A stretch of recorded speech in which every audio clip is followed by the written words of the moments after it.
As hundreds more COVID-19 cases are reported in Kentucky, judges mull over Governor Beshear's executive orders. As COVID cancellations continue, another local festival hits pause on 2020. A cold front moves in tomorrow, bringing us more showers and thunderstorms. I'll have those details right now at 6. Dedicated to Eastern and Southern Kentucky, this is WYMT Mountain News at 6.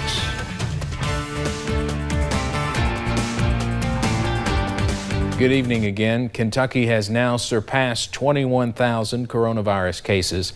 The governor announced 413 new ones today, along with 5 more deaths. That brings Kentucky's death toll to 650. We learned from local health departments of Bell County's first death and 2 new deaths from a nursing home in Corbin. And the new numbers now have Kentucky's positivity rate at 4.38%. Nearly 1 week ago, Governor Andy Beshear signed the executive order to mandate face masks in public. WYMT's Madison Pergram shows us how one local restaurant is approaching those changes. Adaptability is the word of survival these days. From their grand opening in January to transitioning to curbside pickup in March, and now implementing a list of requirements for their employees. Ability to roll with it. We have an amazing crew, and the way that they have all stayed with us and stayed flexible, it has meant the world to us. At Sauce Restaurant in London, it is safe to say the last few months have required adaptability. We have social distancing marks here inside. We have signage everywhere. Gina Wilson, the owner of Sauce, said there was some worry when the mask mandate was announced. Really, we were so pleasantly surprised. We had a few on day one that walked away and said, they were going to carry their business elsewhere for us enforcing a mask mandate. But I feel like the shock has kind of lessened. With employee and customer safety a top priority. We know these masks are shocking and uncomfortable at times, but it's really us trying to do the best we can. As they stay focused on working together. Just patience and grace and love, even more now than when this thing started in March. With an encouraging team providing hope during this pandemic, the restaurant continues to serve their customers with love and cheer. In London, Madison Pergram, WYMT Mountain News. Sauce also has a second location in Pineville. Right now, the face mask mandate is set to expire 30 days from the day in which it was signed.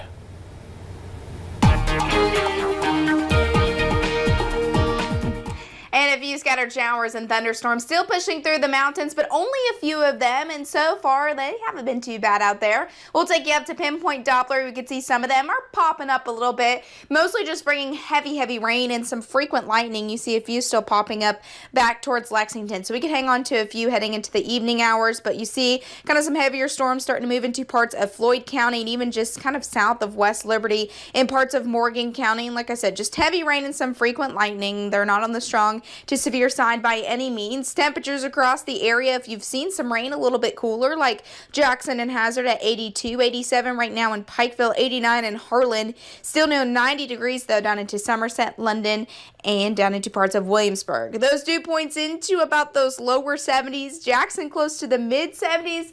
77 dew point in Ashland. That is just sticky out there, so we are definitely on the humid side out there, and that's what's making it feel even warmer. Feeling like 96 in Williamsburg, London, even up towards Prestonsburg, feeling like 95 in Middlesboro, 93 in Harlan, so it's on the sticky side out there, and we're going to continue to see that heading into the next couple of days. Tonight, temperatures will drop into the lower 70s with a few storms kind of lingering throughout the night and into tomorrow. We'll see more storms, though, for your Friday. I'll have more details on that coming up.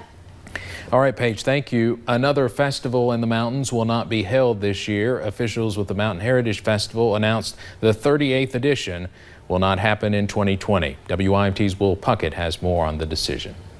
The decision not to hold the 2020 edition of the Mountain Heritage Festival was not one made overnight. We had met in May and in June and then again in July. But every time Lee Adams and the committee she chairs would take a step back and think, there just was no pathway to holding it this year. It just wasn't feasible that we could have the festival this year, and we canceled. The Mountain Heritage Festival benefits many nonprofits who this year will not be able to make that money. We pride ourselves in being a festival that only allows nonprofits to have food booths and such, and it's going to be sad and hard for them also. Even though it will not be held in its entirety, there could be a path to enjoy some of what the Mountain Heritage Festival is all about. We probably will do a virtual photo contest, maybe even the dog contest, things like that. So it won't be like being here in town, but we may do a few things virtually. But when it comes to coming together and enjoying each other's company, COVID-19 is just too big to overlook. In Letcher County, Will Puckett, WYMT Mountain News. The festival committee will still be selling T-shirts to mark the occasion. More details should come towards the end of the month. Kentucky's Attorney General is asking a judge to dismiss all of the governor's executive orders, including the mask mandate. Hearings in both Boone and Scott counties today focused on separate orders issued by the governor.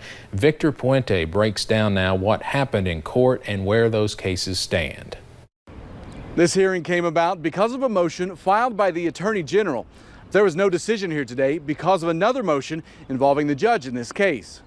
This hearing in Scott County was the second one of the day involving the governor and the Attorney General.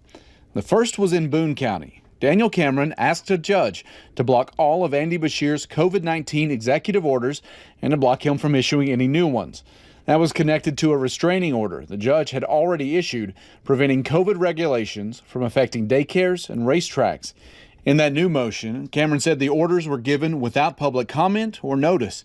It also said Health Commissioner Dr. Stephen Stack's background is not in epidemiology or virology, but in emergency medicine. Quote, Dr. Stack has not conducted any studies of the coronavirus himself, but his recommendations to the governor rely upon the work of others who have studied it. No decision was made today on that motion. The governor said removing those orders would get people killed. He also said he would continue fighting those motions in court. After being Attorney General and being involved with the governor in some disputes, it's something I never wanted. I don't want to go back and forth with my own AG, but I will fight every day for the lives of Kentuckians. And even if it creates drama that I don't want, even if it takes away time, and it does, I had half my office out today because of it. Then in Scott County, Cameron had asked Judge Brian Privet to clarify if a temporary restraining order against the governor also prevented him from issuing that mask mandate. That ruling was connected to a lawsuit filed by Agriculture Commissioner Ryan Quarles in Evans Orchard. That case is temporarily stayed while the Chief Justice of the state's Supreme Court considers a motion from the governor that Privet should be removed from the case because he's friends with Quarles. Privet said while they were pictured together, they don't really know each other. I have never had dinner, lunch, a personal phone call with Secretary Quarles. I have never been to his house. I have no personal relationship other than me knowing him as an elected official like I do every single elected official in all three of my counties. Last week, Beshear said in addition to the executive order, they also filed an emergency administrative regulation separately, ensuring that mask mandate would be in effect. In Scott County, Victor Puente, WKYT. Of course, we'll still await the decisions. Pikeville police believe they now have all three persons of interest in custody in the missing persons case of Wesley Hook. Crystal Williams was transferred to the Pike County Detention Center today after turning herself in to the Fayette County Sheriff's Department yesterday. Williams joins Eric DeLeon and Enos Little in the detention center. Both men are also suspected to be involved with Hook's disappearance and the burning of his vehicle, where police found human remains. Moving forward, the Commonwealth Attorney's Office, of course, is handling the case superbly. There will be more charges pending. What we want right now is to get the statements from Mr. Little and get Miss Crystal Williams' statement also and see what they have to say and see what their side of the story is. The department has already received a statement from DeLeon. As the Pikeville Police Department was learning that Williams turned herself in, they were also arresting a man for possession. Officers arrested Floyd County man Cody Howe when they found a bag of marijuana weighing 5 ounces on him during a traffic stop. Pikeville Police Officer Tony Kahn says the stop occurred near the former Rags to Riches building in Pikeville, and Howe was a passenger in the vehicle. That is not a personal use amount of marijuana. That amount and the state that it's in tells myself and the drug officers here that that is very fresh. Kahn says a handgun was also found during the search, but it came back clean and was returned to the driver of the vehicle. Tom Busick has served a 20-year career in the Middlesboro Police Department, and during that time he's worn several hats, from a patrol officer to the first canine officer in the department. For the past year, Busick has served as the chief of police, but Busick is set to retire from the department at the end of the month. He says this will give him more time to focus on his family and becoming a nurse. I'm going to school. I've been going to school for the past couple of years to work on my nursing degree, so that way I can work and travel a couple of years down the road, so me and my wife can do that. And just being able to be here for the men, when they needed something, and that's been the best part of it is being here with them and the men and the women in the department. And I was able to hire some officers and some dispatchers, and that's been real enjoyable as well. Busick said he is stepping down as chief during the last week in July to help with the transition, but his final day of work is July 30th. Since Addiction Recovery Care was founded in 2008, they have opened more than 30 treatment centers in 17 counties across central and eastern Kentucky. Past restrictions capped their facilities at 16 beds, but now they are able to expand. WYMT's Emily Bennett has more. When Addiction Recovery Care was started, there was an IMD exclusion, only allowing 16-bed facilities. But after state and federal government waived those limitations, they are now opening 100-plus bed facilities, including Creekside here behind me. This facility in Knott County is one of the first 100-bed facilities in the state. The center is for women and opened just 6 weeks ago. They also added 72 beds at their facility River Place in Pike County. They have closed 5 of their smaller treatment centers and consolidated them into Creekside and River Place. They are also investing $300,000 to upgrade their existing centers, adding many recreation items, which Senior Vice President of Administration Matt Brown, also a former addict, says is key to the recovery process. They were able to provide sober, fun activities for me. And I remember when I started laughing and having fun for the first time without drugs and alcohol, and that was part of the reason why I was able to remain sober, is because I do enjoy life now without drugs and alcohol. With COVID-19, they are taking many precautions at their centers, and they say the pandemic has just increased the need for addiction recovery care. In Knott County, Emily Bennett, WYMT Mountain News. Tonight at 11, Emily sits down with the director of the new facility to talk about the benefits it will bring to the area. And we'll see more showers and storms Friday. The heat and humidity continue as well. I'll have your full 7-day forecast coming up.